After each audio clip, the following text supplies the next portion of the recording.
15 मई 2024, जगह महाराष्ट्र के जफ्तमाल का चौसाला जंगल। पुलिस को वहां एक अधजली लाश मिलती है। शरीर इतना जल चुका था कि चेहरा पहचानना बिल्कुल नामुमकिन था।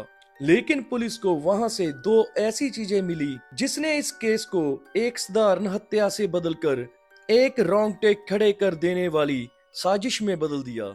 क्या आप सोच सकते हो कि जिस महिला के कंधों के ऊपर सैकड़ों बच्चों का अच्छा भविष्य बनाने की जिम्मेवारी हो, वही महिला रात के अंधेरे में अपने पति की लाश को ठिकाने लगाने में लगी हुई थी। और सबसे चौंकाने वाली बात तो ये थी कि इस खौफनाक खेल में उसने उन मासूम बच्चों को मोहरा बनाया जिन्हें वो स्कूल में शिक्षा देती थी। आज की कहानी सिर्फ एक कत्ल नहीं है, बल्कि उस प्यार भरे रिश्ते की है जिसको इन दोनों ने 1-1.5 साल पहले बड़ी ही खुशी से शुरू किया था। Well, my name is Kamal and you are watching Shantanu Deshmukh murder case.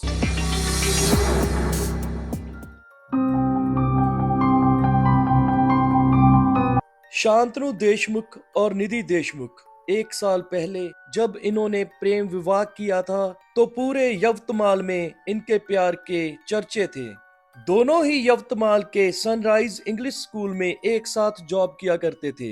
निधि वहां पर एक होनहार प्रिंसिपल थी और शांतनु एक टीचर था। स्कूल में एक साथ जॉब करने के कारण दोनों में दोस्ती हो गई और फिर दोस्ती प्यार में बदल गई और दोनों ने लव मैरिज करने का निर्णय लिया। शादी के बाद सब कुछ ठीक ठाक चल रहा था। यवतमाल के सहयोग नगर के इस घर में खुशियां बसी थी, या फिर शायद दुनिया को ऐसा दिख रहा था। लेकिन घर के बंद दरवाजों के पीछे कुछ और ही चल रहा था। रिपोर्ट्स के मुताबिक शांतनु को शादी के बाद शराब की लत लग गई थी और हर रोज किसी न किसी बात पर इन दोनों में कहासुनी हुई रहती थी। कभी कभी ये कहासुनी एक बड़ी लड़ाई में बदल जाती। जो दिन भर स्कूल में अनुशासन सिखाती थी, वो घर आते ही एक नर्क में घिर जाती। क्या ये नफरत इतनी बढ़ गई थी कि एक पत्नी अपने पति की जान लेने पर उतारू हो गई, या फिर इस कहानी में कोई तीसरा किरदार भी शामिल था? सस्पेंस तब शुरू हुआ जब शांतनु अचानक से गायब हो गया। 13 मई की रात को सन्नाटा पसर गया। पुलिस की थ्योरी कहती है कि उस रात निधि ने शांतनु के लिए नफरत की आखिरी किश्त तय कर ली थी। उसने अपना फोन उठाया और गूगल पर सर्च किया। उसने सर्च किया जहर कौन सा होता है और उसको कैसे बनाया जाता है। जब शांतनु नशे में धुत होकर घर वापस आया तो निधि ने उसे जूस का एक गिलास थमाया। शांतनु को पता नहीं था कि ये उसकी जिंदगी का आखिरी घूंट है। जहर ने अपना काम किया और कुछ मिनटों में शांतनु की सांसें थम गई। अब बारी थी सबसे मुश्किल काम की, और वो थी लाश को ठिकाने लगाना। और 23 साल की अकेली लड़की के बस की ये बात बिल्कुल भी नहीं थी। वो अकेले ये सब नहीं कर सकती थी, और यही उसने सबसे बड़ी गलती की जिसको कोई भी मानने के लिए बिल्कुल तैयार नहीं था। रात को शांतनु को मारने के बाद अगली सुबह निधि ने अपने ही स्कूल के 3 नाबालिग छात्रों को बुलाया। उसने उन बच्चों से क्या कहा, क्या उन्हें डराया या फिर कोई ऐसा लालच दिया जिसमें वो फंस गए?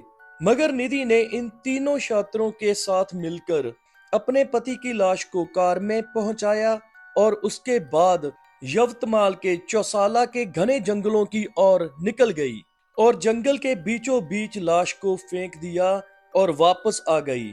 लेकिन निधि शांत नहीं हुई। उसे डर था कि कहीं कोई सबूत रह गया और वो पकड़ी गई तो क्या होगा। तो वो 14 मई की रात को दोबारा जंगल पहुंची। साथ में वो एक पेट्रोल का कैन लेकर गई। उसने सारा पेट्रोल लाश के ऊपर डाला और लाश को आग लगा दी। उसके बाद निधि कुछ देर वहीं खड़ी होकर ये सब देखती रही, शायद ये सोचकर कि उसने अपना जुर्म खाक में मिला दिया है। मगर कहते हैं ना कि अपराधी कितना भी शातिर क्यों ना हो, कोई ना कोई तो सुराग वो छोड़ ही देता है। अगली सुबह हुई। उस जंगल में से एक आदमी गुजर रहा था जिसने एक चीज के ऊपर से धुआं निकलते देखा। जैसे ही वो धुएं को फॉलो करता करता नजदीक गया तो वो एकदम से डर गया क्योंकि उसके सामने पड़ी थी एक अधजली लाश, जिसे देखकर वो बहुत डर गया और वहां से भाग निकला। उसने गांव में जाकर लोगों को बताया और उन्हीं में से किसी ने पुलिस को फोन किया। मौके पर पुलिस पहुंचती है और इस अधजली लाश को देखती है और कार्रवाई शुरू करती है। मगर पुलिस के लिए जो सबसे बड़ा चैलेंज था वो ये था कि ये किस इंसान की लाश है, क्योंकि लाश इतनी बुरी तरह जल चुकी थी कि उसे पहचानना बिल्कुल नामुमकिन था। मगर लाश को उठाते वक्त पुलिस को एक कमीज और बटन का टुकड़ा मिला और साथ में एक अधजला अंडरवियर जिसके ऊपर कंपनी और साइज लिखा दिख रहा था। सबसे पहला काम पुलिस ने ये किया कि अपने एरिया के सभी थानों में उन्होंने ये इतला कर दी, अगर किसी भी इंसान की गुमशुदा की रिपोर्ट्स लिखाई गई है तो वो उन्हें इतला जरूर करे। तो ऐसे ही शांतनु देशमुख का नाम उनके सामने आया जो 2 दिन से लापता था। तो पुलिस सीधा निधि से जाकर मिलती है। निधि ने एक बेहतरीन अदाकारी दिखाते हुए वो फूट फूट कर रोने लगी। उसने पुलिस को यकीन दिलाना चाहा कि शांतनु कहीं गायब हो गया है। निधि ने पुलिस को बताया कि वो खुद 2 दिन से शांतनु को ढूंढने में लगी हुई है और पुलिस ने भी निधि को अभी तक ये नहीं बताया था कि उन्हें जंगल में किसी अनपछाते व्यक्ति की लाश मिली है, क्योंकि पुलिस खुद कंफर्म नहीं थी कि ये जो डेड बॉडी उनको मिली है ये शांतनु देशमुख की है भी या नहीं। पुलिस ने शांतनु के दोस्तों से भी पूछताछ की तो शांतनु के दोस्तों ने बताया कि इसके घर में कुछ ठीक नहीं चल रहा था, जिसकी वजह से ये थोड़ा परेशान था। वो पुलिस को शांतनु की तस्वीरें दिखाने लगे अपने मोबाइल के ऊपर। तो अचानक से पुलिस की नजर एक फोटो के ऊपर पड़ती है और वो उसको जूम कर कर देखने लगते हैं। असल में जिस कमीज और बटन का टुकड़ा पुलिस को मिला था, इस फोटो में शांतनु ने वो ही कमीज पहनी हुई थी। पुलिस का पहला शक सीधा निधि देशमुख के ऊपर गया और वो निधि से मिलने दोबारा उसके घर पहुंचे। उन्होंने काफी सवाल जवाब निधि से किए, मगर किसी भी सवाल का ठोस जवाब उन्हें निधि की तरफ से नहीं मिला। तो पुलिस ने घर की तलाशी लेने के लिए निधि से कहा तो निधि ने साफ साफ मना कर दिया। पुलिस का शक और भी गहरा हो गया निधि के ऊपर। तो पुलिस ने वारंट जारी किया निधि की घर की छानबीन करने का।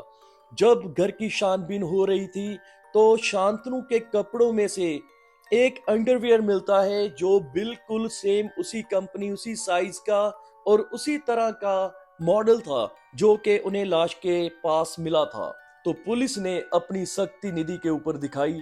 पुलिस निधि को थाने में लेकर जाती है और उससे सख्ती से सवाल जवाब किए जाते हैं और पुलिस के सामने निधि की चुप्पी आखिरकार टूट ही जाती है और वो सब उगल देती है। वो सब बताती है कि कैसे उसने जहर बनाया, कैसे उसने शांतनु देशमुख को वो पिलाया और कैसे मरने के बाद अपने 3 छात्रों का सहारा लेने के बाद लाश को ठिकाने लगाया। पुलिस हैरान थी कि एक प्रिंसिपल ने अपने ही स्कूल के 3 बच्चों को इस जुर्म में शामिल कर लिया। बच्चों को भी अरेस्ट किया गया और उन्होंने भी सारी बात पुलिस के आगे रख दी। यवतमाल का ये केस हमें ये सोचने पर मजबूर करता है कि क्या वाकई ही शराब पीने की लत किसी के कत्ल का कारण बन सकती है, या फिर निधि के मन में कुछ और चल रहा था जो सिर्फ वो जानती थी। हम उस समाज से हैं जहां पर हम टीचर्स को भगवान का दर्जा देते हैं, क्योंकि वो हमारे बच्चों का एक अच्छा भविष्य बनाते हैं, अच्छे राह पर चलने की विद्या देते हैं। और इस केस में हमने देखा कि एक टीचर ने, एक प्रिंसिपल ने अपने 3 निर्दोष बच्चों को मुजरिम बना दिया। शांतनु चला गया, निधि जेल में पहुंच गई, मगर उन 3 बच्चों का क्या जिनकी पूरी जिंदगी के ऊपर ये ना मिटने वाला दाग लग गया। बड़े से बड़ा क्राइम भी छुपता नहीं है, कोई ना कोई कड़ी उस क्राइम का पर्दाफाश कर ही देती है। आप इस मामले पर क्या सोचते हैं? निधि को उसके अपराध की क्या सजा मिलनी चाहिए? अपने विचार कमेंट बॉक्स में जरूर दें। और ये वीडियो अगर आपको अच्छी लगी है तो लाइक एंड शेयर जरूर करें और क्राइम रिएक्शन चैनल को सब्सक्राइब करना बिल्कुल भी मत भूलिएगा और साथ में बेल आइकन को भी दबाइएगा ताकि आपको आने वाली वीडियोस का नोटिफिकेशन मिलता रहे। तो मिलते हैं क्राइम से भरी एक और नई वीडियो के साथ। सतर्क रहें, सुरक्षित रहें। जय हिंद।